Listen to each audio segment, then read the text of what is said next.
सबसे पहले आपको इनकम टैक्स के पोर्टल पे चले जाना है। इनकम टैक्स पे पोर्टल पे जाने के बाद आपको डाउनलोड्स दिखेगा। डाउनलोड्स पे यहाँ पे असेसमेंट ईयर दिखेगा कि कौन से असेसमेंट ईयर का है। उसके बाद यहाँ पे नीचे में सारा ITR 1, 3, 2, 4 दिखेगा। आपके केस में जो भी एप्लीकेबल होगा आपको यहाँ से डाउनलोड कर लेना है। Excel based sheet utility download करने के बाद वो जिप फाइल में आएगा। जिप फाइल में आ जाएगा तो उसको एक्सट्रैक्ट कर लीजिएगा। एक्सट्रैक्ट करने के बाद इस तरह से आ जाएगा आपका। उसके बाद इसको ओपन कर लेना है। ओपन करने के बाद यहाँ पे ओके कर देना है। ओके करने के बाद यहाँ पे प्रीफिल करने का ऑप्शन आएगा। JSON फाइल आपको प्रीफिल करना है। बहुत ही आसान है। चलिए इनकम टैक्स में देखते हैं। तो सबसे पहले इनकम टैक्स में चले जाना है, लॉगिन कर लेना। लॉगिन करने के बाद आपको यहाँ ई फाइल पे जाना है, इनकम टैक्स रिटर्न। उसके बाद लास्ट में यहाँ दिखेगा डाउनलोड प्रीफिल डाटा। तो इसको यहाँ से डाउनलोड कर लेना है। यहाँ पे सेलेक्ट कर लेना है असेसमेंट ईयर। सेलेक्ट करने के बाद यहाँ डाउनलोड हो जाएगा। आपको डाउनलोड करने के बाद ये यहाँ पे आ गया। उसके बाद यहाँ से आपको इम्पोर्ट कर लेना है। इम्पोर्ट प्रीफिल पे क्लिक करके यहाँ पे ओके करके यहाँ से आपको इम्पोर्ट कर लेना है। जहाँ पे आपका डाउनलोड गया होगा वहाँ से आपको इंपोर्ट कर लेना फाइल को। इंपोर्ट करने के बाद आपका सारा बेसिक डिटेल वगैरह फिल हो जाएगा ऑटोमेटिक। आपको ज़्यादा परेशानी नहीं झेलना होगा। इसमें सारा चीज़ ऑटोमेटिक फिल ले लेगा आपके इनकम टैक्स डाटाबेस के थ्रू। उसके बाद यहाँ पे आपका नीचे आ जाएगा नेचर ऑफ एम्प्लॉयमेंट सेलेक्ट करने का। यहाँ पे सेलेक्ट कर लेना है। यहाँ पे नेचर ऑफ एम्प्लॉयमेंट सेलेक्ट कर लेना है। नॉट अप्लीकेबल या अदर में, अगर बिजनेस पर्सन है तो आप नॉट अप्लीकेबल या अदर, या इन सब में अप्लीकेबल है तो अप्लीकेबल सेलेक्ट कर लेते हैं। इन सब में जो भी है आपका। उसके बाद यहाँ पे सेक्शन सेलेक्ट कर लेना 139(8)A। इसी की मदद से हम लोग ITRU फाइल कर पाते हैं, अपडेटेड रिटर्न फाइल कर पाते हैं। 139(8)A जो न्यू सेक्शन आया पिछले साल ही, इसी की मदद से फाइल कर पाते हैं। तो इसको यहाँ पे सेलेक्ट कर लेना है। उसके बाद यहाँ पे अगर आप न्यू स्लैब में रहना चाहते हैं तो न्यू स्लैब में यस कर दीजिएगा, अगर नहीं तो नो कर दीजिएगा। अगर आपके टैक्स में बेनिफिट्स हो रहा है तो फिर आप यस करके आगे बढ़ सकते हैं। यस, अगर न्यू स्लैब में ज़्यादा बेनिफिट होगा न्यू स्लैब में ही रहना बेटर है, ठीक है। उसके बाद यहाँ पे अगर न्यू स्लैब में रहिएगा तो ऑप्टिंग नो पे क्लिक करना है, अगर नहीं तो नॉट ऑप्टिंग पे क्लिक करके आगे बढ़ जाना है। उसके बाद यहाँ पे आपको रिप्रेजेंटेटिव SSC के बारे में पूछ रहा है तो इसको नो कर देना है। उसके बाद यहाँ पे अगर कुछ सैलरी है तो यहाँ पे सैलरी डाल देना है, आपका सैलरी यहाँ पे पुट कर देना है। उसके बाद अगर कोई अलाउंस वगैरह है तो यहाँ से यहाँ पे आपको डाल देना है। यहाँ पे उसके बाद नेट सैलरी आ जाएगा। उसके बाद हाउस प्रॉपर्टी का अगर कोई इनकम है, जैसे कि रेंट से कोई इनकम आ रहा है, घर भाड़े पे दिए हुए हैं, या फिर किसी और चीज़ से इनकम आ रहा है तो यहाँ पे आप सेलेक्ट करके, ये 3 ऑप्शन है, इन 3 ऑप्शन के थ्रू सेलेक्ट करके यहाँ आप ग्रोस रेंट में डाल दीजिएगा। उसके बाद 30% डिस्काउंट लेके यहाँ आपको नेट प्रॉफिट, नेट इनकम दे दिया जाएगा। उसके बाद यहाँ पे इसके अलावा अगर कोई बिजनेस और कोई और चीज़ का काम करते हैं, अदर सोर्सेज का इनकम, जैसे हो गया सेविंग बैंक अकाउंट में अगर इंटरेस्ट वगैरह आया है तो उसका अगर इंटरेस्ट का फिगर यहाँ पे डाल देना है। और डिपॉजिट वगैरह है, अगर फिक्स डिपॉजिट वगैरह है आपका तो उसका इंटरेस्ट जो आया है उसको यहाँ पे पुट कर देना है। इस तरह interest on income tax refund का भी है। इसी तरह यहाँ पे सारा बहुत सारा चीज़ है। इनके अलावा अगर इन सब में कोई भी इनकम आपका नहीं है, इसके अलावा कोई इनकम है जैसे ट्यूशन इनकम वगैरह अगर हो सकता है आपका, अगर होगा तो फिर एनी अदर करके यहाँ पे ट्यूशन इनकम डिस्क्रिप्शन में डाल के यहाँ पे अमाउंट डाल के आगे बढ़ जाना है। उसके बाद आप चले आइए नेक्स्ट पार्ट में, ठीक है। नेक्स्ट पार्ट है पार्ट A, जनरल 139(8)A। तो इसमें आपको बेसिक डिटेल मांगता है कुछ, जैसे कि यहाँ पे हो गया कि पिछला साल पहले इससे पहले क्या आपने इस ईयर का रिटर्न फाइल किया है, अगर किया है तो यस कर दीजिए। उसके बाद यहाँ पे आपको एक्नॉलेजमेंट और नंबर और ITI टाइप मांगेगा, ठीक है। यहाँ पे दोनों चीज़ है, सारा चीज़ यहाँ पे फिल करना होगा। अगर पहले फाइल किए होंगे तो रिवाइज करना है, तो अगर नहीं तो इसको नो कर देना है। उसके बाद यहाँ पे आ जाएगा आपको कि आप इस रिटर्न 130 सेक्शन 139(8)A के लिए एलिजिबल हैं, तो इसको यस कर देना है। उसके बाद यहाँ पे आपको सेलेक्ट कर लेना है कि किस रीजन से आप फाइल करना चाहते हैं। जैसे देखिए यहाँ पे बहुत सारा है, रिटर्न प्रीवियसली नॉट फाइल, पहले अगर नहीं फाइल किए हैं तो ये सेलेक्ट करना है। इनकम नॉट रिपोर्टेड करेक्टली, अगर आप सही तरीके से इनकम नहीं डाले हैं, ITR फाइल किए हैं लेकिन गलत फाइल हो गया है, तो यहाँ पे आप सेकेंड ऑप्शन सेलेक्ट कर लीजिएगा। उसके बाद गलत हेड में अगर इनकम डाल दी है तो वो यहाँ पे डाल दीजिएगा। यहाँ से बहुत सारे सेक्शन है, आप देख के आपके जो भी आपका प्रॉब्लम होगा यहाँ से आप सेलेक्ट करके आगे बढ़ जाइएगा। अगर इन सब में कोई भी नहीं होगा तो आपको अदर सेलेक्ट करके आगे बढ़ जाना है।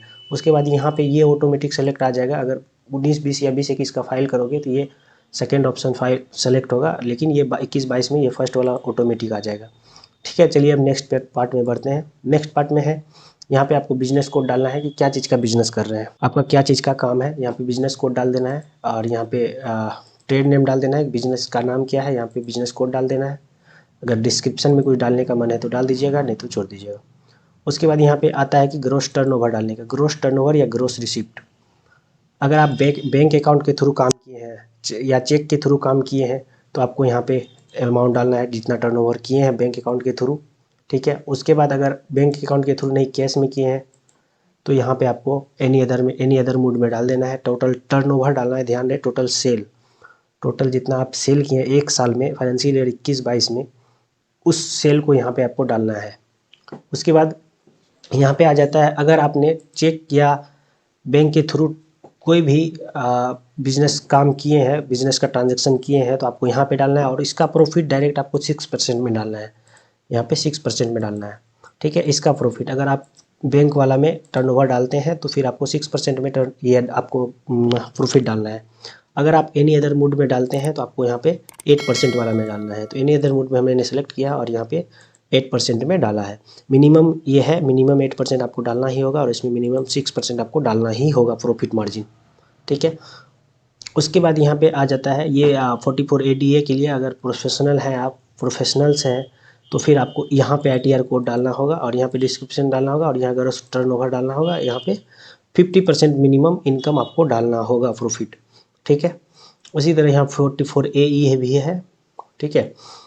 उसके बाद आपको नीचे चले जाना है, डायरेक्ट यहाँ पे financial particulars of the business में 4 डिटेल मिनिमम डालना होता है आपको, जिसमें कि सन्ड्री क्रेडिटर आता है और सन्ड्री डेटर आता है और इन्वेंट्री आता है और फिर कैश इन हैंड आता है। ये 4 चीज़, क्रेडिटर, इन्वेंट्री, डेटर और फिर कैश इन हैंड, ये 4 चीज़ आपको इसमें डालना मैंडेटरी होता है। अगर ये आप नहीं डालते हैं तो आपको आगे बढ़ने नहीं दिया जाएगा। तो ये आपको 4 चीज़ डालना ही होगा। डालने के बाद आपको यहाँ पे वैलिडेट पे क्लिक कर लेना है, ठीक है। वैलिडेट पे क्लिक करने के बाद आप फिर नेक्स्ट कॉलम में चले जाएंगे। अगर आपका कोई TDS वगैरह कटा हुआ है तो आपको यहाँ पे फिल कर देना है, या TCS वगैरह कटा हुआ है तो आपको यहाँ पे फिल कर देना है। सारा चीज़ यहाँ पे है। आपको अगर TDS या TCS कुछ भी कटा है तो आपको यहाँ पे डाल देना है। उसके बाद IT सेक्शन में चले जाते हैं। IT सेक्शन में यहाँ क्या होता है, यहाँ पे चालान डिटेल डालने का है। अगर पेनल्टी वगैरह पेमेंट करते हैं नॉर्मल, अगर ये नॉर्मल के लिए है, अगर आप बिलेटेड रिटर्न लगाते हैं या फिर ओरिजिनल रिटर्न लगाते हैं तो उसमें अगर कोई टैक्स वगैरह आता है तो यहाँ पे चालान नंबर डाला जाता है। तो लेकिन इस केस में ITRU फॉर्म फाइल हो रहा है तो इसमें आपको यहाँ पे चालान नंबर का डिटेल नहीं डालना है। जो पेमेंट करिएगा उसका डिटेल यहाँ पे आपको नहीं डालना है। तो उसके बाद यहाँ पे TCS में चले जाना है, ठीक है। TCS में अगर कुछ TCS है तो आपको यहाँ पे डाल देना है, TCS अगर कटा हुआ होगा तो, ठीक है। उसके बाद पार्ट B ATI में चले जाते हैं। पार्ट B में इसमें आपका टोटल इनकम आ जाएगा। जहाँ जहाँ अगर सैलरी डाले होते हैं तो सैलरी आ जाता है, इनकम फ्रॉम बिजनेस डाले हैं तो बिजनेस का आ रहा है, और कितना पेनल्टी लग रहा है वो भी यहाँ पे कैलकुलेट कर ले रहा है। और पेनल्टी का जो चालान पेमेंट करिएगा, पेमेंट करने के पे उसको यहाँ पे आपको डालना है, detail of payment of tax on updated return under section 140B के अंदर आपको डालना है। अब BSR कोड डाल देना है या डेट ऑफ चालान डाल देना है और यहाँ पे सीरियल नंबर चालान डाल देना है और यहाँ पे अमाउंट डाल देना है। डालने के बाद आपको इसको वैलिडेट कर देना है। वैलिडेट करने के बाद फिर नेक्स्ट स्टेप में चले जाते हैं। यहाँ पे आपको टैक्स पेमेंट करने बोलेगा, ठीक है। जब आप पेमेंट कर दिए होंगे तो यहाँ पे आपको पेमेंट टैक्स नहीं आएगा। यहाँ पे टोटल टैक्सेस पेड दिखाएगा 1000 रुपया, ठीक है। मैंने अभी नहीं किया है इसीलिए यहाँ पे दिखा रहा है आपको। यहाँ से पेमेंट टैक्स डायरेक्टली आप इनकम टैक्स पोर्टल पे आके कर सकते हो। चालान नंबर वगैरह डाल के यहाँ पे ऑटोमेटिक हो जाएगा। 1000 रुपया का पेमेंट लगेगा ही इसमें। अगर आपका 5 लाख से नीचे है, अगर 5 लाख से ऊपर होगा तो ज़्यादा टैक्स आएगा, वो आप अपने हिसाब से देख लीजिएगा। उसके बाद यहाँ पे आ जाता है एक बैंक अकाउंट मैंडेटरी होता है। बैंक अकाउंट, IFSC कोड और बैंक नेम यहाँ पे डालना ही होता है और यहाँ पे select account for refund credit के लिए टिक करना होता है, ठीक है। उसके बाद यहाँ पे आपको नाम वगैरह आ जाएगा, पापा का नाम यहाँ पे सेल्फ सेलेक्ट कर लेना है आपको और यहाँ पे प्लेस सेलेक्ट कर लेना। प्लेस सेलेक्ट करने के बाद आपको यहाँ पे वैलिडेट पे क्लिक करना है और आगे के स्टेप में चले जाना। 80D में आपको यहाँ पे अगर के फैमिली वगैरह में किसी का इंश्योरेंस करवा के रखे हैं तो यहाँ पे यस करके आप इंश्योरेंस का क्लेम ले सकते हैं। और अगर पापा मम्मी आपके सीनियर सिटीजन में है तो यहाँ पे यस करके सीनियर सिटीजन का लाभ ले सकते हैं। अगर उनका इंश्योरेंस वगैरह करवा के रखे हैं तो इसमें 50,000 तक छूट मिलता है सीनियर सिटीजन में, और आप अगर नॉन सीनियर सिटीजन है तो आपको उसमें 25,000 तक मिलेगा। तो यहाँ पर उसके बाद डाल के आपको वैलिडेट पे क्लिक कर देना है। उसके बाद 80G में चले जाना है। यहाँ पे अगर 80G का कोई डिटेल है आपके पास तो पुट कर दीजिए, वरना इसको वैलिडेट करके फर्स्ट वाले कॉलम में चले जाना है। तो यहाँ पे उसके बाद सारा चीज़ फिल करने के बाद आपको यहाँ पे आना है और यहाँ पे आप सब चीज़ फिल करने के बाद आने के बाद यहाँ आपको कैलकुलेट टैक्स पे क्लिक कर लेना है, ठीक है। यहाँ पे सारा कैलकुलेट टैक्स आ जाएगा, कितना टैक्स आपका बना, जो भी टैक्स आएगा यहाँ पे नीचे में दिखाएगा आपको। यहाँ से फिर जाके यहाँ से आपको पेमेंट कर देना है। टैक्स पेड एंड वेरिफिकेशन में जाके आपको यहाँ से टैक्स पेमेंट करना होगा। जो भी यहाँ पे आएगा वो आपको यहाँ पे रिफ्लेक्ट कर जाएगा, यहाँ पे पेमेंट करना होगा आपको। पेमेंट करने के बाद इसमें आप चालान का ये डिटेल डाल दोगे। चालान का डिटेल डालने के बाद आपको यहाँ पे कैलकुलेट टैक्स एक बार और कर लेना है और कैलकुलेट टैक्स करने के बाद आपको जनरेट JSON पे क्लिक कर देना। क्या करना है, जनरेट JSON पे क्लिक। यहाँ पे देखिएगा लिखा गया कि JSON इज सेव्ड इन पथ यहाँ इतना इतना यहाँ पे है, अपना जेसन सेव हो गया है। अब चलिए इनकम टैक्स रिटर्न फाइल करने सीखते हैं। यहाँ पे ओके कर देना है और देखिए यहाँ पे मेरा जेसन आ गया। ठीक है, यहाँ पे जेसन आ गया, जहाँ पे पद दिखा रहा था वहाँ पे जेसन आ गया मेरा। उसके बाद इनकम टैक्स पोर्टल पे चले जाना है सबसे पहले। उसके बाद आपको इनकम ई फाइल पे चले जाना, इनकम टैक्स रिटर्न ई फाइल इनकम टैक्स रिटर्न पे चले जाना। उसके बाद यहाँ पे असेसमेंट ईयर सेलेक्ट कर लेना है। सेलेक्ट करने पर यहाँ सेलेक्ट फाइलिंग टाइप सेलेक्ट कर लेना है कि किस हेड में आप फाइल कर रहे हैं। तो 139(8)A के अपडेटेड रिटर्न हम कर रहे हैं। उसके बाद यहाँ पे इसको नो कर देना है और यहाँ से ITR सेलेक्ट कर लेना है, कौन से ITR फाइल करने वाले हैं आप।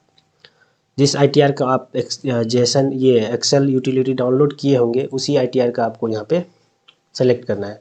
उसके बाद यहाँ पे कंटिन्यू कर देना है। कंटिन्यू करने के बाद जो जेसन आपका जनरेट हुआ था यहाँ से आपको सेलेक्ट कर लेना है। यहाँ से आपको सेलेक्ट कर लेना है जो जेसन जनरेट हुआ था, ये जेसन मेरा रहा। यहाँ से आपको ओपन पे क्लिक कर देना है। ओपन करने के बाद ये जेसन यहाँ पे अपलोड हो जाएगा। अगर कोई एरर होगा तो आपके एक्सेल यूटिलिटी में यहाँ एरर आ जाएगा आपका। अगर एक्सेल यूटिलिटी में कोई एरर नहीं आएगा तो वैलिडेशन सक्सेसफुली लिखा जाएगा। उसके बाद यहाँ पे आपको प्रोसीड टू वेरिफिकेशन पे क्लिक कर देना है। उसके बाद यहाँ पे कंटिन्यू पे क्लिक कर देना है। उसके बाद यहाँ पे 2-3 ऑप्शन वेरिफिकेशन का आता है, जो कि आधार वेरिफिकेशन के थ्रू, आधार से मोबाइल नंबर लिंक के थ्रू है, और नेट बैंकिंग के थ्रू है, और बैंक अकाउंट के थ्रू है। ठीक है, उसके बाद एक डीमैट अकाउंट के थ्रू है। तो इन सब में आपका जो भी आपके लिए सुविधाजनक हो उसके थ्रू आप वेरिफिकेशन कर लीजिए। बेस्ट तो आधार OTP ही होता है, तो हम आधार OTP सेलेक्ट कर लिए और कंटिन्यू पे क्लिक कर दिए। कंटिन्यू पे क्लिक करने के बाद आई एग्री टू वैलिड माई आधार, इसको टिक करना है और जनरेट OTP कर देना है। OTP आपके मोबाइल पे जो आधार नंबर लिंक होगा उस पर चला जाएगा और यहाँ पे पुट कर देना है। जैसा कि आपके मोबाइल में 6 डिजिट का आएगा उसको यहाँ पे डाल के वैलिडेट पे क्लिक कर देना है। वैलिडेट पे क्लिक करने के बाद ITR को सबमिट करके एक्नॉलेजमेंट को यहाँ से आप व्यू फाइल फॉर्म से डाउनलोड कर लीजिएगा। ठीक है, डाउनलोड कर लेने के बाद आपका काम हो गया कंप्लीट। तो थैंक यू। अगर वीडियो अच्छी लगी हो तो लाइक शेयर सब्सक्राइब जरूर करें। Thank you so much.